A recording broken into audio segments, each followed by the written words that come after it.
Hi, everyone, and welcome to my Sunday talk. Thank you so much for being here. So, as I've been paying attention, of course, to my own inner work and my own process, um, this topic of a broken heart has come up.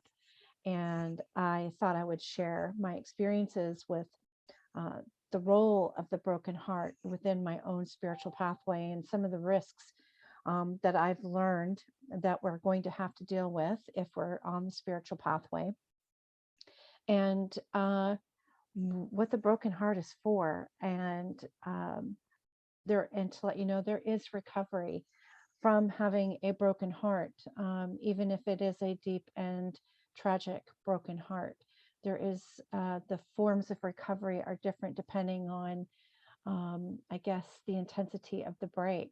But what I've discovered is that, in my own personal journey, there's been this theme of just kind of following my heart and jumping in with both feet and not thinking, but feeling more than thinking, and jumping into the process, which we all know is not always a very wise process.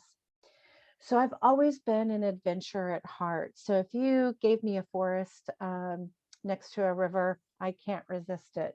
I could spend all day. I don't need a path. I can find my own path and my own way down the river and my own way back. And um, it's such a treat for me to get to be in a forest. I grew up in the forest of Minnesota, literally in the forest of Minnesota, and I loved that time of wandering in the forest, just wandering and getting to know a forest well, so much so that you know where you are. Even if you can't necessarily see the sun, you know where you are. It was a lovely way of growing up. And I think that created a sense of adventure in me. And even as I grew up, I loved adventure, loved travel. And later on in life, by God, I was going to travel. And whether anybody wanted to go with me or not, I'd take my little travel dictionary and I'd go. And I've been to a few countries by myself, and some with large groups of people in a choir. And that process of adventure for me, going to some place I haven't been before, or going back to some place I have been with a fresh set of eyes, wondering what I missed before, is a treat for me. I enjoy learning, and I enjoy meeting different kinds of people, and people that have different belief backgrounds and different cultures and different traditions. I just love to learn about people and places, and I love history and old buildings and all of those things. So, as you can imagine, for somebody who loves to be in big groups of people, and I love walking cities and being shoulder to shoulder in a crowd of people going down the street, and uh, I just love that stuff.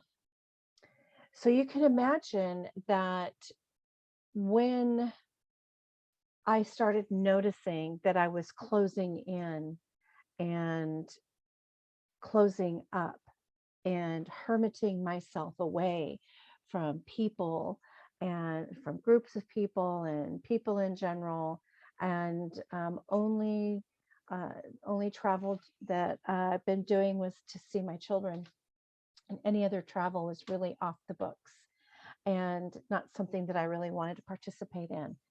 And I couldn't figure out, this, why am I getting so closed up? Am I just going through a healthy process of reflection and needing some downtime? Or is there something else going on? I don't know if you've ever heard the term of omnivert before, but somebody who's both extroverted and introverted. So I'm one of those people. Like, I love the big groups of people, I love the crowded city streets. And then I need to go to the forest, or then I need to take a day off. And so I enjoy both, right? And I need both. That's an omnivert. So when the rest with this, for me, that unhealthy balance of feeling hard and closed and something not well, I knew something was up and I couldn't figure it out and I couldn't figure it out. I couldn't figure it out. And with much work and dedication to my own growth, I realized that it is um, that risk of having an open heart had just become too risky. That had believed that I had been hurt one too many times, that it was all just too much. And and if you're watching this, I'm imagining you might have had that experience as well. And we can have had way too much loss, way too much disappointment, tragedy after tragedy after tragedy. And I had faced that point in myself and in my own life where in a short period of time, I had faced just too much loss. And that started the process of closing up my heart. In the past, I knew that my broken heart was strengthening me, that if I allowed it to break fully as I could in that situation, that it would heal, just like every muscle in our body. When we exercise our muscles, they tear. And if we rest them, then they grow together stronger. And so this process of allowing myself to feel and get stronger from that was I wasn't a stranger to that process. However, again, too much really deep heartbreak quickly, one right after the other, kind of did me in for quite some time. And I am not a happy person if I'm in a walled up space. And I think we can all only be unhappy for so long. And then we're going to do things to avoid it, medicate it, resist it. And unfortunately, some people are in too much pain and they choose to end their lives to end their suffering and their pain. Some people do it consciously and intentionally and make that choice. And some people commit spiritual suicide, where they start killing off all of the good things in life. And for me, that's what was happening. I was committing spiritual suicide. I was cutting myself off from the things and the people and the places that I naturally love and enjoy. And it was really super unhealthy. And so I had recognized that some of these series of events had happened because of choices that I had made from that perspective of, you know, life's a big adventure, feel it, jump in. Don't let yourself be repressed or suppressed any longer. And so when I recognized that it was my own unwise action that had caused this heartbreak, which of course affected the people I love as well. It didn't just affect me. We don't live in bubbles. And so that on top of everything else that I experienced and perceived as a loss, that one thing, the guilt and the shame of my own unwise action really did me in. And I lost trust in myself. I lost confidence. I lost self-respect. And I lost self-love and had really discovered this strong self-loathing in myself. I had broken my own heart.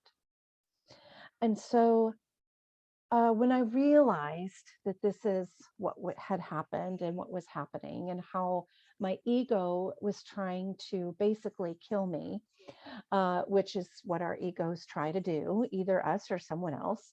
And so, and I realized, oh, this is what that feels like. This is what it feels like to be killed by your own ego, by your own disappointment, and by your heartbreak. And I have to find a way out of this. So how am I ever going to risk having an open heart? I could go back and remember certain experiences that I had where I was in a very open, flowing, loving state, and I was moving within that, totally open, totally free, courageous, and loving, and loving that flow. And then being in that flow, then wham, something came in and knocked me out of there, because I can remember an instance where I was 5, is the first time I remember this. I was dancing to Patsy Cline's Moonlight or Midnight After, or Moonlight After Midnight. What's the name of that song? I can't remember. I'd hum a few bars for you, but you might not want me to do that. And it's a very slow, sensual song. And I'm 56 right now, and I can remember 51 years ago that moment. I can remember the room, the dining room table, the record player on a little table or a little stand to the side, and the light coming in with into the window. It was such a defining moment for me at 5. And I was moving in a very sensual, flowing way with the music, and just totally having a sensual somatic experience with this music, connecting energetically and allowing that to move my body in the way that the music was dancing me. And my mother came in and she walked in and she said, "Elizabeth Jane, we do not dance like that." I was like, "Oh, okay, I don't know why, but we don't dance like that. But we don't dance like that, and that was bad." And no harm, no shame, no foul to my mother. I'm sure it was quite shocking to walk in that would have been 1970. Uh, Very shocking to see a small child dancing like, I don't know, a belly dancer, a temple dancer, whatever, right? If it's not your culture.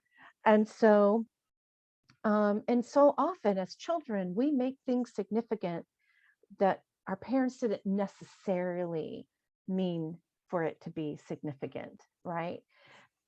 Did my poor mom have dilemmas around her own sexuality and sensuality? I don't know. I don't have a clue. That's not even the point.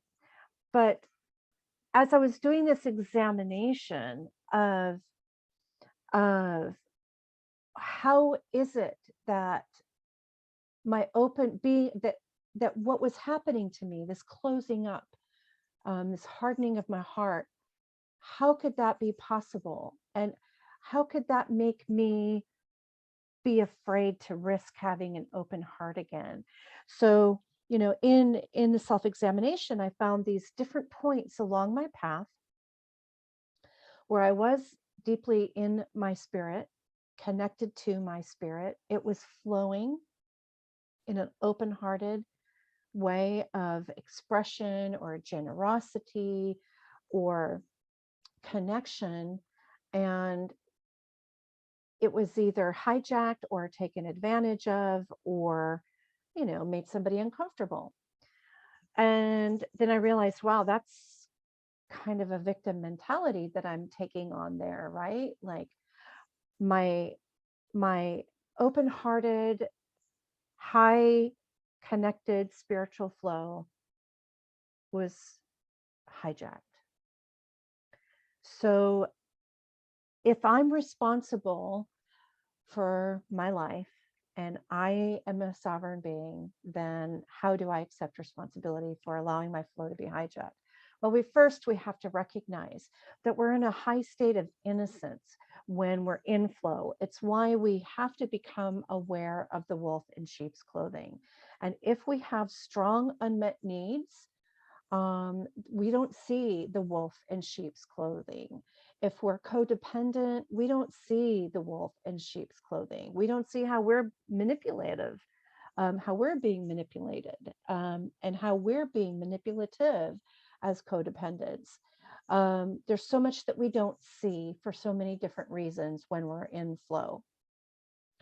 So as I've been, contemplating this, how do I open back up and accept the risk that sometimes when you're in flow, somebody might come and try to knock you out of it, or your own ego might come and try to knock you out of it. So how am I going to do this now? How am I going to risk having another broken heart? Then I also went back and examined all of the other times that my heart was broken, and recognized that when I allowed myself to fully grieve, to fully process, to discover what the grief was for, what the grief was cultivating in me, what wisdom I was learning, that eventually, that the will to live, the will to love, and the will to risk being fully alive again naturally arose out of me, because that's the nature of life. That you can't squash the nature of life out of life. The nature of life is regenerative. It's generative and regenerative. You can't squash it. So you can tamp it down for a while, but eventually life is going to come out somewhere. So I recognize that I really only need to now trust the wisdom that I've gained from the mistakes that I've made in the past. I need to trust the wisdom that I've gained from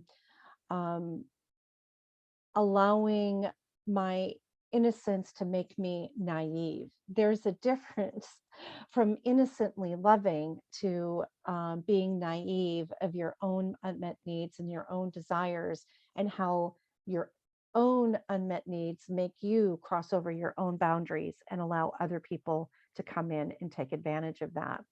So when I recognized that, I was like, okay, all I can say is that I hope I'm wise enough now to listen to my friends that are smarter than I am sometimes.